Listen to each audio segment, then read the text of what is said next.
الله أكبر الله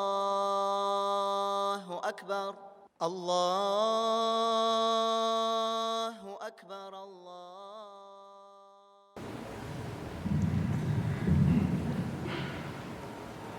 إن الحمد لله نحمده ونستعينه ونستغفره ونعوذ بالله من شرور أنفسنا ومن سيئات أعمالنا من يهده الله فلا مضل له ومن يضلل فلا هادي له وأشهد أن لا إله إلا الله وحده لا شريك له وأشهد أن محمدا عبده ورسوله صلى الله عليه وعلى آله وأصحابه يا أيها الذين آمنوا اتقوا الله حق تقاته ولا تموتن إلا وأنتم مسلمون يا أيها الذين آمنوا اتقوا الله وقولوا قولا سديدا يصلح لكم أعمالكم ويغفر لكم ذنوبكم ومن يطع الله ورسوله فقد فاز فوزا عظيما أما بعد كيشيكسіз барша мақтау қамет қамтана ғаламның алғысы o'jasidan tarbiyachisi Alloh subhanahu va taologa shahodat etaman Allohdan boshqa ibodatga loyiqli ilohi yo'q Muhammad Abdulloh Rasulullohning elchisi hamma siz bugun jamoat hammamiz burishlar ham haqlar degan prava и обязанности degan so'zlarni bilamiz. O so'zlarni yosh kishilar Alloh bilan uchrashamiz. Ishga o'rnashasың, senga aytib beradi. Bunday bo'lishlari shunday haqlar. Oila qurasың, anda da erning haqlari bo'lishlari bor, xotin qizning haqlari bo'lishlari bor. Savdoga kirib ketasan, sotib olu, anda da ikki yoqda bo'lishlari, haqlari belgilangan.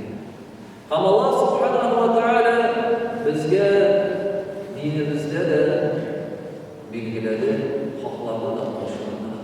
Misol aytibgina va atidal qurba haqqahu wal miskina haqqahu wa ibn as-sabil wa la tubaddil tabdira.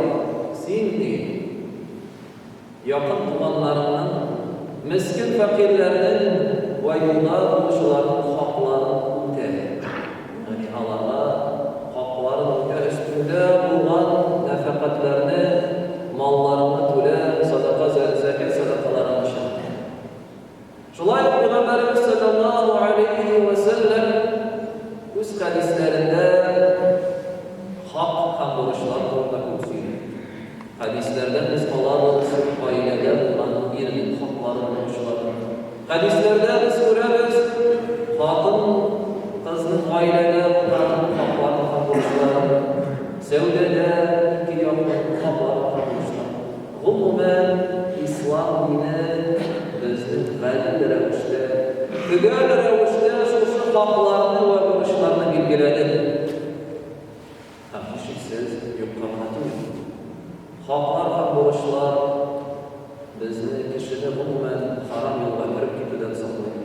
Jamiyatda buzilib taralgan, oilalarni tarqalgan, kishilar orasi buzilib, dushmanlik taralgan saqlaydi. Chunki haq ham bo'lishlar belgilanmagan bo'lsa, tartibsizlik bo'ladi.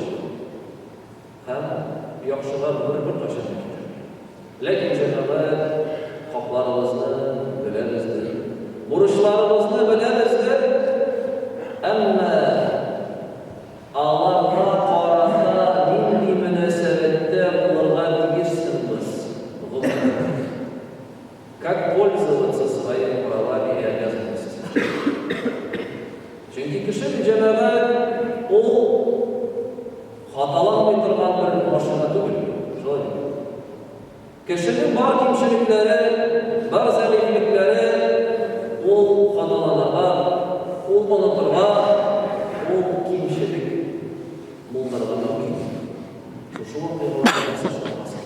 Hem hımmen haklarımızda, hem buluşlarımızda niçin biz kararına ilişkimiz? Bu so'rovga javobni ikki bo'lishga bo'lamiz. Birisi birinchidan belli bizning burchlarimiz. O'zimizning burchlarimiz ham kishilarning xohlari bizning qarshimizda. Allohga bizning qarashda bo'lgan ish Alloh subhanahu va taolo Qur'onda aytadi: "Ya ayyuhallazina amanu awfu bil uqud." Ey iymon keltirganlar, tuzilgan kelishuvlaringizda bo'lgan burchlarimizni tugal o'taysiz. Tiyishli darajada bo'ldiramiz. İkinci ayette İnna Allah ya'murukum an tu'addul amanati ila ahliha.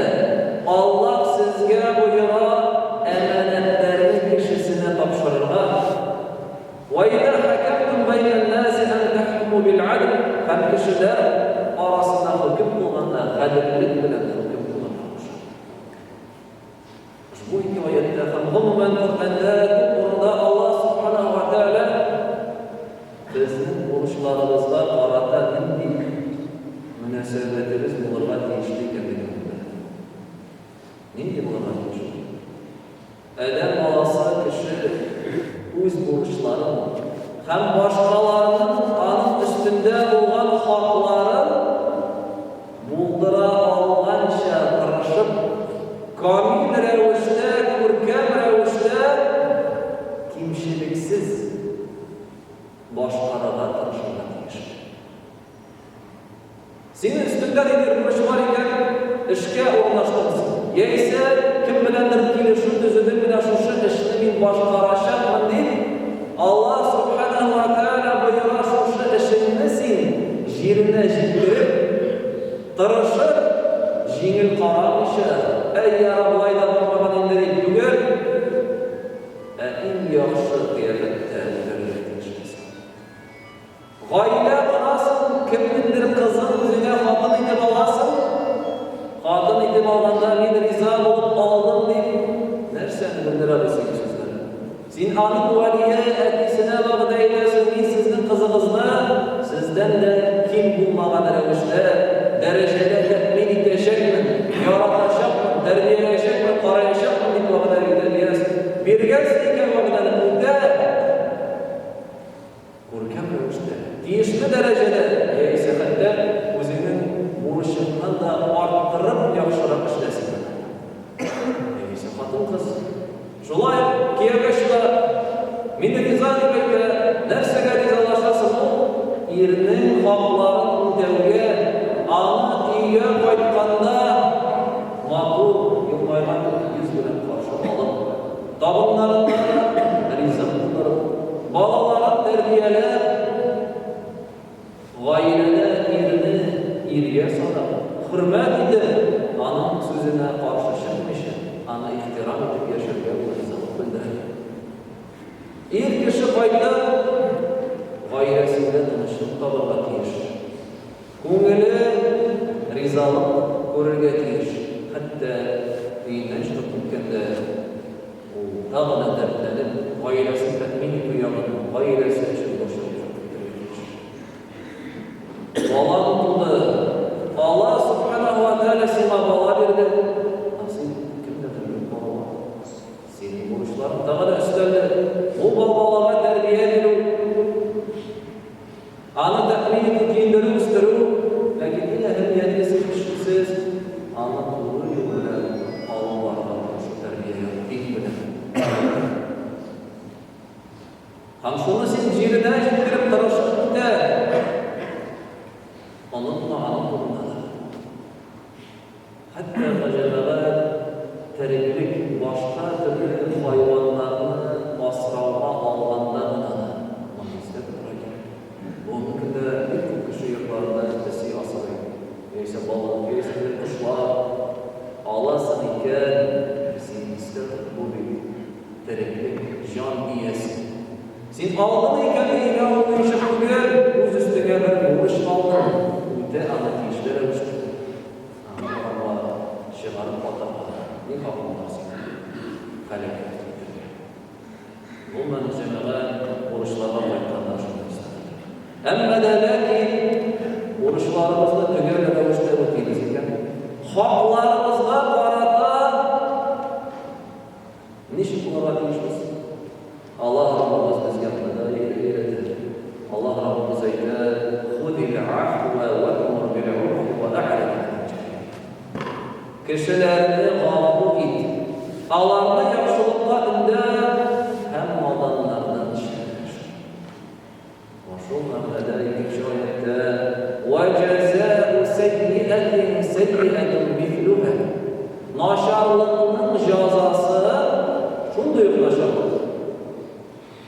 فمن عفا وأصلح فأجره على الله لكن كم غافور إنسان هم أرانا إزاتسا آن أجر الله إنه لا يظلم الله ظلم وشرنا يا رب لمن بكاية يقرأ جل الله ومسنسا فاعفوا وخذ العفو غافور Mana shu oyatda nosharlikning jazosi nosharlik. Ya'ni sen kimdir zulm ishladi, sening haqingga kirdi, seni kimsitdi. Sen ana shunday yo'q nosharlik bilan qaytarib sening bor haqing. Hamma g'adillik bo'lar. Справедливость. Lekin nafsaga o'xsharaq Alloh subhanahu va taolo sen ana g'afur.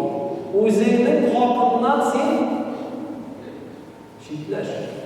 Onu g'afur, ko'z yum, sabr et. Bu vaqtda senga xayrliroq bo'ladi. Alloh subhanahu va taolo senga ajrni o'zi orttirib berajak.